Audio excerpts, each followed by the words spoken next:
This story has been sent to us by Sandeep from the USA. He says, "Though I belong to India, I've been driving a truck in the United States for many years. During this time, I've encountered all kinds of roads and weather conditions, mountainous terrains, dense forests, and more. But one particular incident changed everything. It was unforgettable."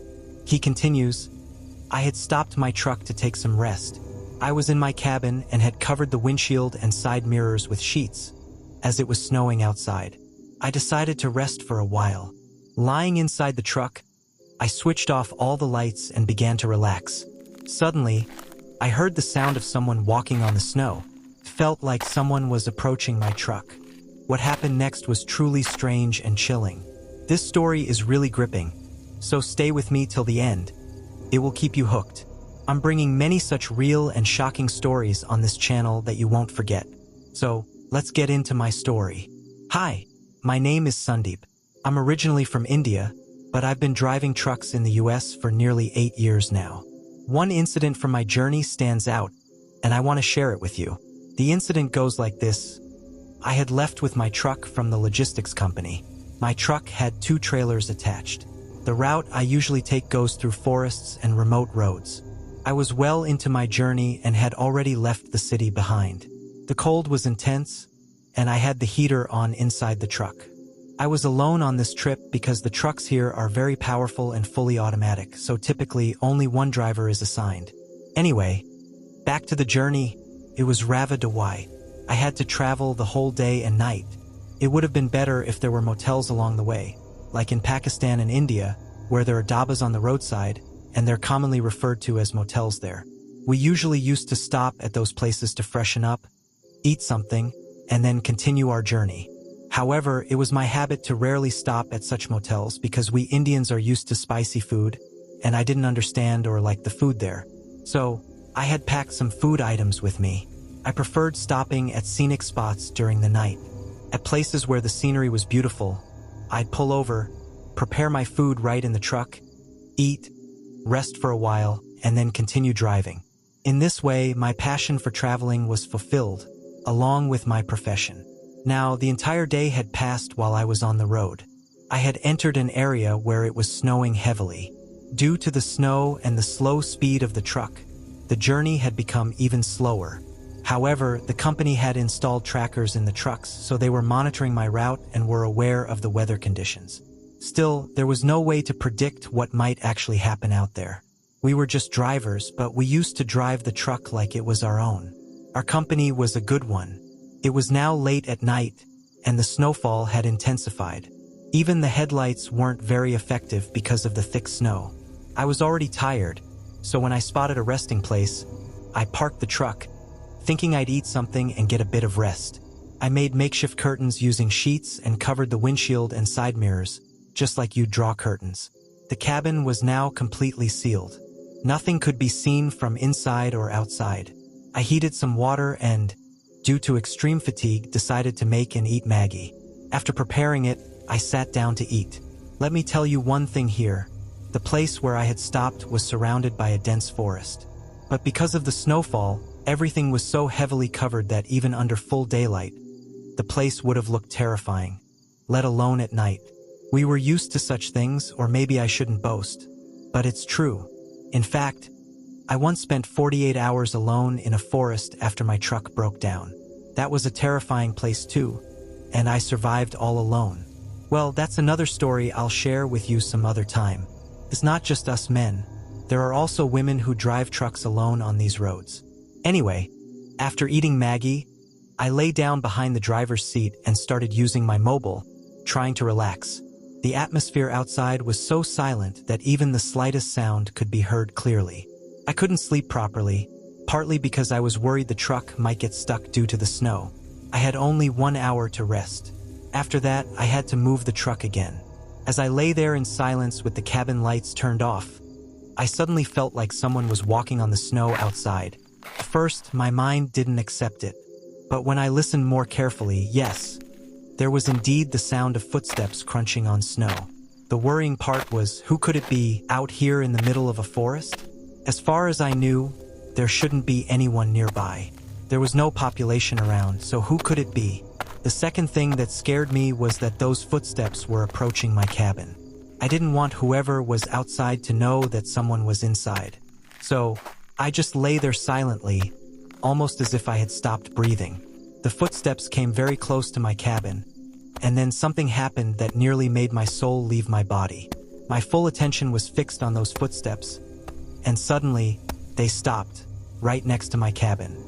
As I mentioned earlier, I had completely sealed the inside. Nothing could be seen from outside, and I couldn't see anything out either. I just stayed still, holding my breath, focusing on every little sound. Whoever was out there wasn't moving at all, as if they were standing completely still. But even their stillness felt terrifying. I kept waiting, anxious to know what their next move would be. Let me tell you this. I had locked both cabin doors from the inside. Still, the thought of someone standing so silently, so close, in this freezing cold was terrifying. Time kept passing. I even started thinking maybe, just maybe, they had walked away after seeing the truck lights off. Perhaps they thought no one was inside. But if they had left, I should have heard their footsteps fading away. Yet I didn't hear a thing. My mind was racing with thoughts. 15 to 20 minutes passed. And then I heard something. Someone was trying to turn the handle of the driver's side door. But it was locked. My heart started pounding, and fear consumed me. No normal person could stand in that cold for so long. Yet, this person had waited, and now they were trying to unlock the door. I felt completely helpless. This was the first time in my life that I was this scared. After trying for a while, they stopped fiddling with the lock. Once again, total silence. Then, I heard the sound of footsteps again, moving in the snow, from the driver's side toward the passenger side. I could guess it just by the sound. Now, he was on the other side, trying the second door. I sat there frozen, watching the movement of the lock from the inside. I could clearly feel it. Someone was trying to open it.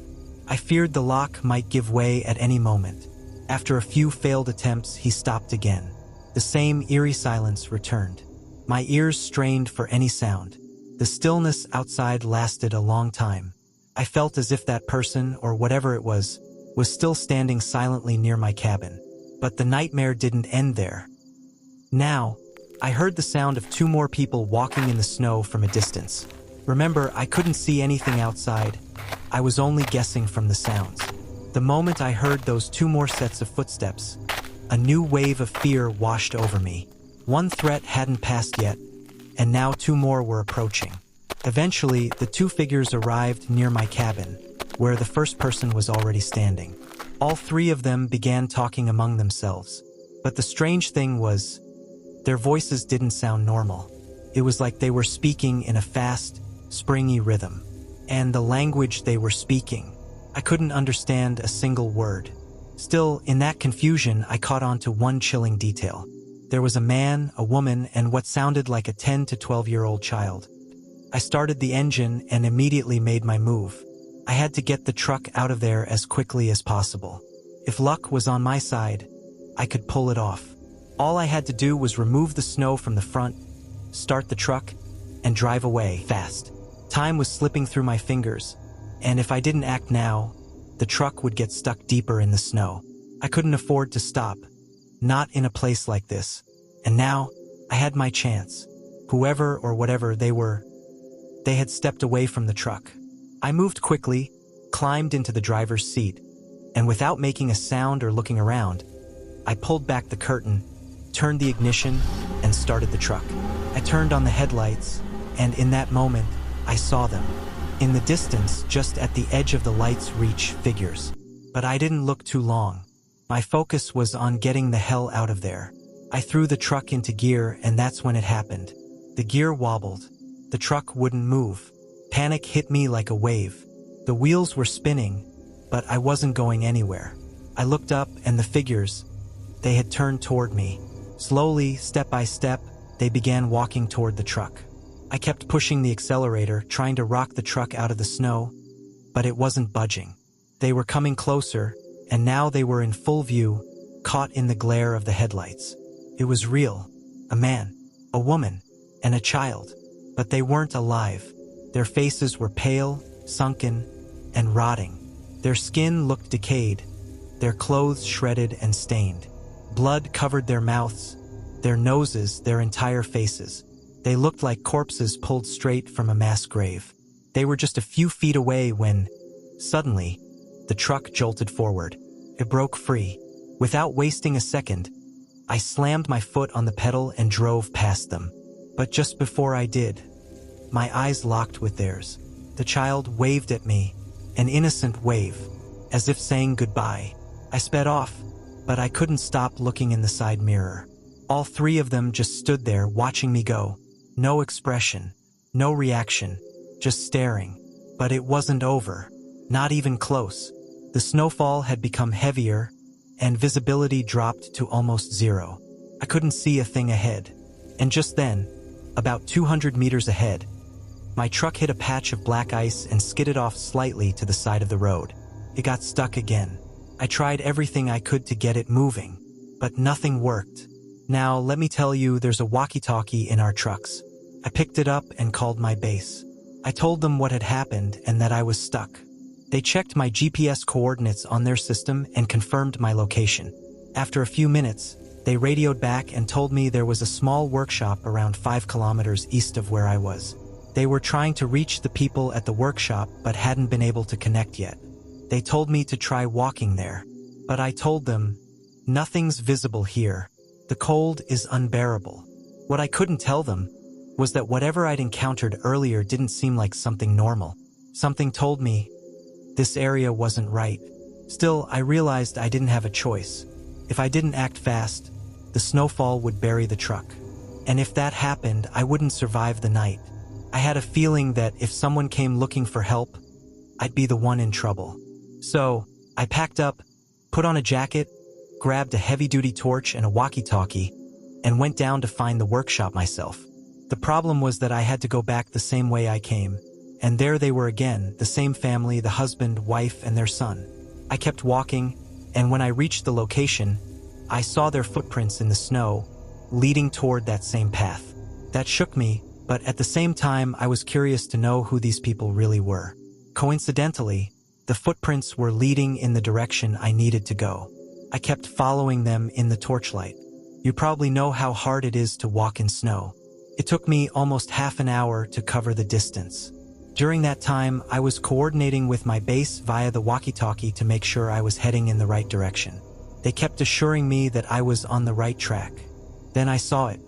An old house in the middle of the forest, and the footprints led straight inside. I had been openly following the trail, but the moment I saw that house, I instinctively started hiding. It looked extremely old, a proper vintage house. Quietly, I crept up to the window to peek inside and see who lived there and why. But I didn't see anyone. The strange part was, the fireplace in the room was burning, as if someone was there moments ago. I checked another window but still didn't see a soul. Slowly, I made my way to the main door. I gently pushed it open, creaked, but it wasn't locked. I slipped inside, moving quietly, checking every room. But the house was empty. That's when I made a mistake. Even though I was walking silently like James Bond, the walkie-talkie volume was on full, and suddenly a voice came through. "Sandeep, Sandeep, why did you stop at this location? Are you all right?" The moment that happened, I heard a dog barking outside. Loud, aggressive, and getting closer. Panicking, I quickly hid inside a storeroom and tried to catch my breath. I looked for a spot inside the store where I could still see into the room. A few minutes later, the same family entered. They were sniffing around strangely, speaking in a language I couldn't understand. What scared me the most was how they were blinking oddly and looking around as if they sensed someone in the room. The child slowly came near the storeroom. They all moved in front of the door, sniffing like they could smell me. My heart nearly stopped. I was sure they knew I was hiding. I looked around frantically and saw a lit window inside the store, but it had a mirror attached to it. In desperation, I grabbed something heavy, I don't even know what it was, and smashed the window. I leapt out and landed in the snow outside. That's when I heard the dog. It was probably heading to the main door and now had my scent. I could hear it barking wildly, getting closer. I got up and ran toward the mountain, heart pounding. I was still hidden, but my life was clearly in danger. Somehow, I managed to escape. After walking for 15 to 20 minutes, I came across a small path. Looked like a local trail. I contacted the control room again. They told me there were a few houses, workshops, a tire shop, and a motel nearby. I made my way there and told them everything that had happened. Turns out I was in a place where, if I had taken my truck forward, I would have passed through that area anyway. But I had come via a shortcut through an inner road. When they took me to my truck in their car, it took around 30 to 35 minutes.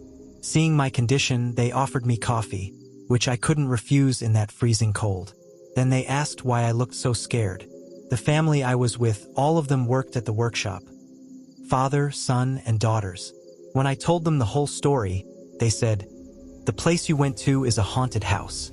No one goes there, not even us. That house belonged to a family who were murdered by jungle bandits in 1915. Since then, their spirits have been seen on the highway. A man, woman, and child. They don't harm anyone. They just ask for help." He shared that entire story in great detail, but I've shortened it here. Eventually, they helped me fix my truck, and I thanked them. Before leaving, I took a picture of that family. At that time, I had a camera that printed the photo immediately. When I showed the picture later, it got a really good response on my Haringgoithong story. I'll share that full jungle story with your audience someday too. It's about how I was trapped for 48 hours and rescued. That one's truly terrifying. But for now, if your audience liked this story, thank you very much on behalf of Sandeep.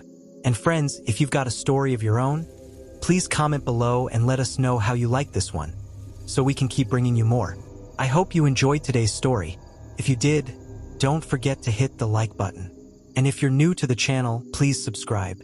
Take care of yourselves. Remember me in your prayers.